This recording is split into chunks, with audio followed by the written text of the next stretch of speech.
Hello, my name is Tim, and I'm a member of the Church of Jesus Christ of Latter-day Saints, often known as. Oh, great. Mormons. Today, I'll be taking a Latter-day Saint look at aliens and worlds without number.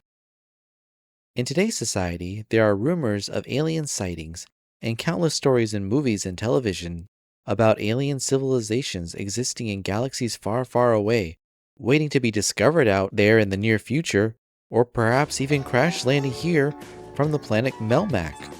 But how does religion deal with this?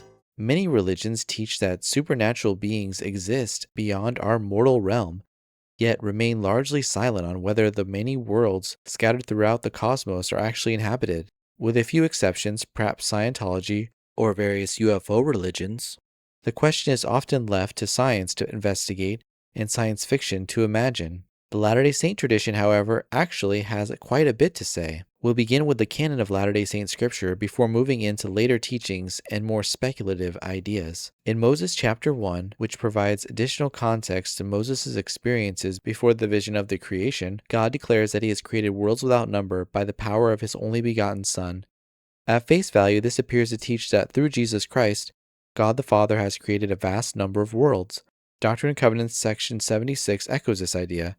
In their vision, Joseph Smith and Sidney Rigdon testify that through Jesus Christ, the worlds are and were created, and that the inhabitants thereof are begotten sons and daughters unto God. This suggests that God's relationship to the inhabitants of other worlds is similar to his relationship with us. They too are his children. Exactly what this means isn't explained.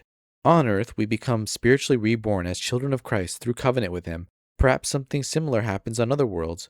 Or perhaps the phrase refers to another aspect of God's creative work. The scriptures simply don't elaborate. Another fascinating passage appears in the book of Abraham, where Abraham is shown a star called Kolob, described as being nearest to the throne of God. Some Latter-day Saints have taken this quite literally and suggested that God resides on a glorified world associated with a physical star. Others have proposed that Kolob is symbolic, perhaps representing Jesus Christ. Still others have speculated that it could correspond to a known astronomical object such as Sirius, and of course, critics have jokingly referred to it as star-based Kolob. The reality is that we simply don't have enough revelation to know exactly what Kolob is. One final scriptural account worth mentioning is of the city of Enoch. According to the book of Moses, because of their righteousness before the flood, the entire city was taken up into heaven and will one day return to the earth. Some Latter-day Saints have speculated that this means an entire landmass or even a portion of the earth itself, such as the land that used to exist where the Gulf of Mexico is now, was removed and now exists somewhere as an inhabited world until its future return. The scriptures do not explain the mechanics of how this occurred, leaving room for speculation. That's all we'll cover from the scriptural canon. Now let's turn to statements from early church leaders. Joseph Smith Sr., the first patriarch of the church and the father of the prophet Joseph Smith, gave patriarchal blessings in which some recipients were told that they would have the power to travel to other worlds. At least one blessing reportedly promised that the recipient would preach the gospel to their inhabitants. Brigham Young also made statements that some have interpreted to mean Adam originally came from another world before coming to earth with Eve. Those teachings are associated with what became known as the Adam God theory, and are not taught by the church today. Brigham Young also expressed his belief that both the sun and the moon are inhabited. Speaking of the moon, a late secondhand account attributes to Joseph Smith claims that he taught the moon's inhabitants are about 6 feet tall, dress like Quakers, and live nearly 1,000 years. Because Quakers are generally known for their pacifism, this would neatly explain why there haven't been any recorded moon invasions in modern history. Finally, depending on your feelings about extraterrestrials, there may be either good news or bad news. Doctrine and Covenants section 130 states, "There are no angels who minister to this earth, but those who do belong or have belonged to it." Some have interpreted this passage to mean that heavenly messengers assigned to earth are drawn from the inhabitants of this world and not from other inhabited planets.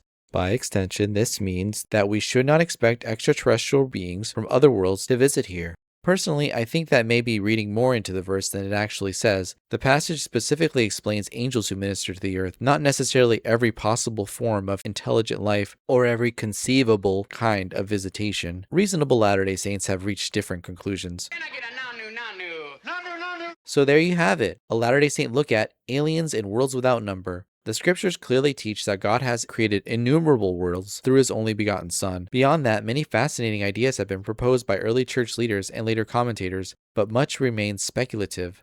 Perhaps one day we'll know more. The truth is out there. Thanks for watching. Until next time.